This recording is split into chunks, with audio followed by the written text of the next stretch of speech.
See, in power transistor design, you have to consider all these limitations because I'm going to operate in amperes, I'm going to operate in volts, and I'm going to operate in watts. Whereas it was milliamperes, volt, and milliwatt in case of normal transistor, but in power transistor, the values are multiplied by 1,000 times. Milliamperes is going to become amperes. Few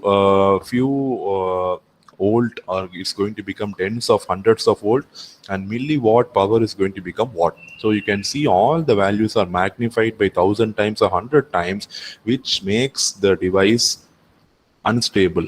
So even if the values slightly go beyond the maximum value, the device will become unstable, or I can say the device is going to break down.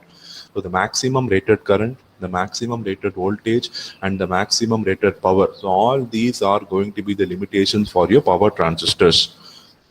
So power amplifiers, they use BJTs and MOSFET. The limitation effect is considered on these two transistors. So the maximum power limitation is related to the maximum allowable temperature of a transistor, a BJT or FET, which is in turn a function of the rate at which the heat is removed.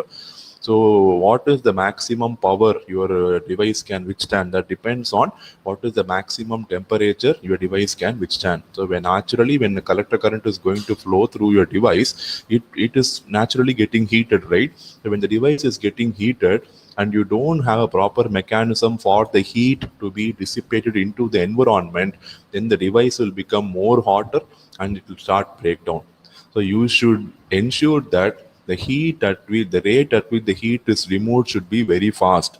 So the rate at which the heat is generated depends on the characteristics of BJT and MOSFET, but the rate at which you are going to remove the heat is in your hands. You have to do it very, very fast. That is why for that we have special devices called heat sink. So you have heat sinks which will ensure that whenever a device becomes very hot, these heat sink will remove the heat from the device and will dissipate the heat into the environment. Thereby, the temperature of the transistor is not allowed to increase beyond a particular range. Okay. So when you are going to operate at a very high power using power BJT and power MOSFET, this one limitation has to be carefully monitored because you are operating in a maximum power uh, condition. So when the maximum power in the order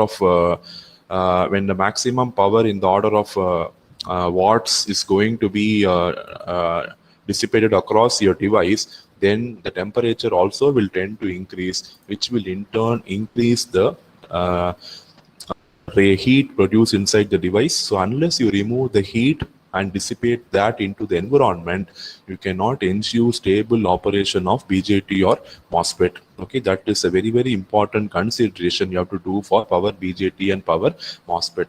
So several structures have been analyzed by researchers all over the world to understand which structure of NPN or PNP transistor will be able to withstand such a high amount of current and such a high amount of power. So they have finally come down to one particular structure called the vertically oriented NPN power transistor.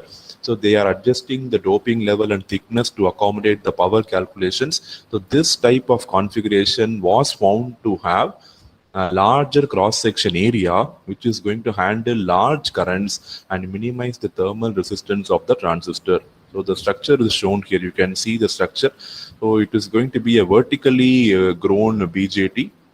You are going to have an N plus region, which is going to have a doping concentration of 10 power 25 electrons per meter cube. Then you have the collector drift region. You have it is N, this is N plus and this is N minus. N minus, why do you say it? It is somewhat less than the concentration of N plus. Here you see it is 10 power 20 electrons per meter cube. Then you have the base region, which is very, very thin, and it has a concentration of 10 power 22 electrons per meter cube. And in the base region, I'm going to grow the emitter as an N region, which is going to have 10 power 25 electrons per meter cube. You can see the emitter and the collector terminals will have the same concentration, whereas base is going to be very lightly doped. And I'm going to take the base region, metallic contact for the base region from the P region, for the emitter from the N plus region, and for the collector from the N plus region here. So emitter, base, and collector. And you can see the width of base is to 5 to 20 micrometers, very, very thin base you have. That is the logic of your transistors. Even conventional transistors, the base region will be very, very thin, right? The uh, emitter will be large because it has to emit my majority carriers, and the collector will also be relatively large but smaller than the emitter to collect all the majority carriers to constitute the collector current, right? So same way here also, base it's 5 to 20 micrometers. Collector region you see it is 5 to 200 micrometers, and we have the another region 250 micrometers. This is your collector. This is called as the collector drift region, which is going to decide the breakdown voltage of your device.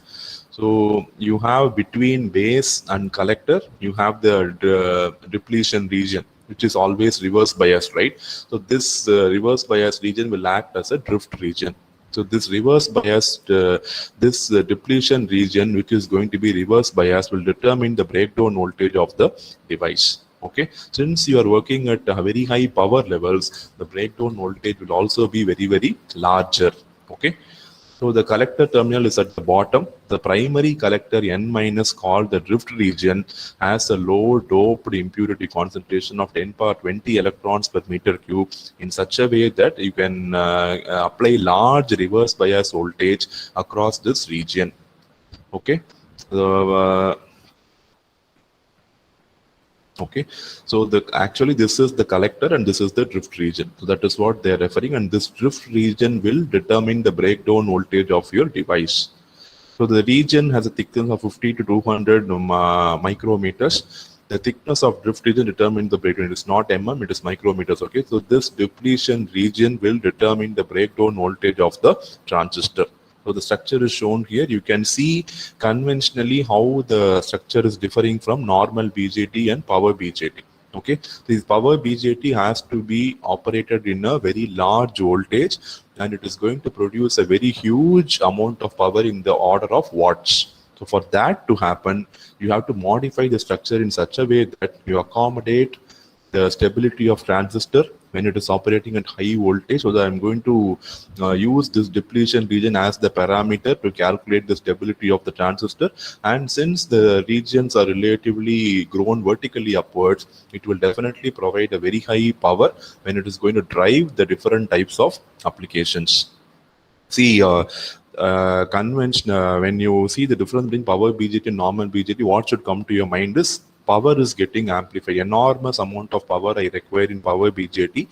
Structure wise, both are not same. The structure of normal BJT is different.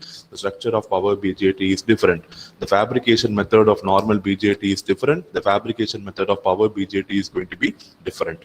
And the temperature is not that important factor to be considered in normal BJT, but in power BJT, two things are very, very important: temperature and the breakdown voltage. Okay, the two things are very, very, very, very important in the case of power BJT.